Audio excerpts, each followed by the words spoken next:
آنساتي سادتي أحبائي في كل مكان، السلام عليكم ورحمة الله وبركاته، وطابت أوقاتكم بكل خير. مرحبا بكم معنا في اليوم الكبير، في الجولة الختامية من الكالشيو، يوم الحسم، يوم سكوديتو بين ميلان وإنتر. هذا المساء نحن وإياكم في انتظار معرفة من سيكون بطل إيطاليا بعد صراع طويل من التنافس بين الغريمين التقليديين.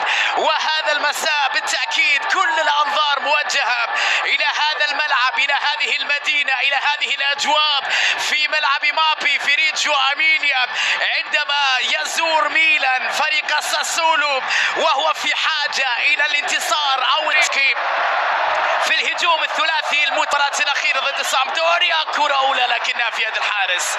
أمامك طبعا أجواء كبيرة تغنيك عن أي مقدمات.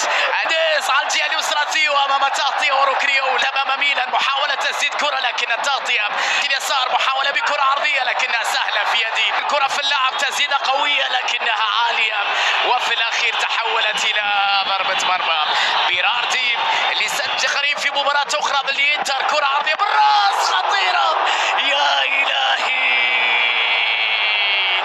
الضربة الأولى، الفرصة الأولى، الضربة الأولى من جانب جيرو، لكن ردت مرور، مهارة، تسديد، كرة، تمريرة، يا إلهي.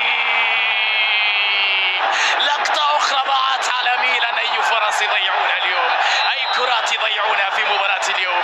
تمريرة وجيرو، تسديدة، يا إلهي. 1-0 لميلان. أخيرا يا جيرو، الضربة بعد هدف رائع وعمل رائع ولمسة جميلة يا لياو. ميلان 1-0 يا باولو، ميلان قريب يا باولو، ميلان قريب يا مالديني. الهدف الأول 16 دقيقة ميلانية، لا يريدون أن يتعثروا، لن يتوقفوا، يريدون إنهاء السنوات الصعبة. تالي بيكرز الوراء، تونالي، تسديدة قوية وجميلة يا ولد، كم كانت رائعة يا ولد. ردة فعل غير عادية، كونسيلي باليمنى قوية من تونالي، لكن الحارس أيضا بارع. ردة فعل عرضية، سالي بيكرز عطايد قوية، صدها الحارس عند ثيو داخل المنطقة الثاني، وكرة وفرصة، يا إلهي. المنطقة الثاني، وكرة وفرصة، يا إلهي. البحث عن حلول في هذا اللقاء بدون أن يتمكن من الوصول إلى المرمى. ليوم تمرير الكرة الثاني لميلان، جيرو، يا إلهي. الثاني للميلان، أوليفي جيرو، خلص صبره على الفرنسي. لياو لياو لياو لياو لياو لياو لياو لياو لياو لياو لياو لياو لياو فعل كل شيء. لياو الثاني للميلان، الثاني للروسونيري عن طريق جيرو. أفضل ثنائي. لياو على اليمين بتمرير الكسر،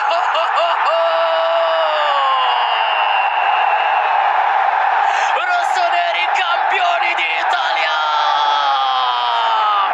الثالث للميلان، 35 دقيقة، انتهى كل شيء، انتهى كل شيء يا جماعة. روعة روعة. الثالث الميلان، روعة روعة. السلام عليكم ورحمة الله وبركاته. طبعا انتهت مباراة نادي الهلال ونادي الفيحاء بالتعادل 1-1 في المباراة والوصول إلى الوقت الإضافي. طبعا النادي الهلال استحوذ في الوقت الإضافي أو في الشوطين الإضافي على المباراة، وعمل استحواذ كبير وهجمات خطرة، لكن لن يستغل الهجمات في المباراة والوصول إلى ركلات الترجيح. هو دي بالظبط النادي الفيحاء اللي كان عايز يوصل لركلات الترجيح.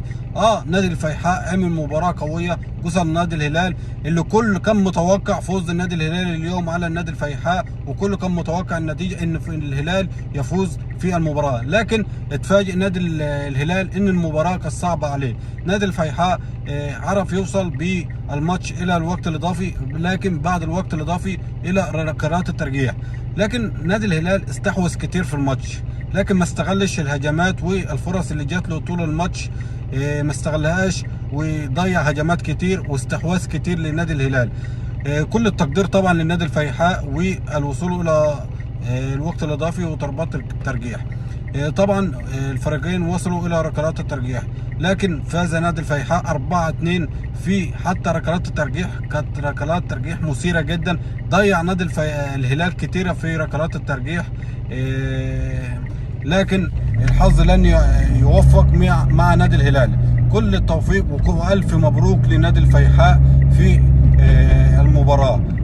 اهم حاجة ما تنساش تدعمني باشتراك في القناة، وكل الملخصات الدوري السعودي هنزلها لكم في هنا على القناة، بس ما تنساش تدعمني باشتراك في القناة. والف مبروك لنادي الفيحاء مرة تانية، وهارد لك للنادي الهلال. عمل مباراة قوية ومباراة كبيرة، لكن لن يحالفه الحظ. الف مبروك لنادي الفيحاء، واشوفكم في فيديوهات جديدة. سلام.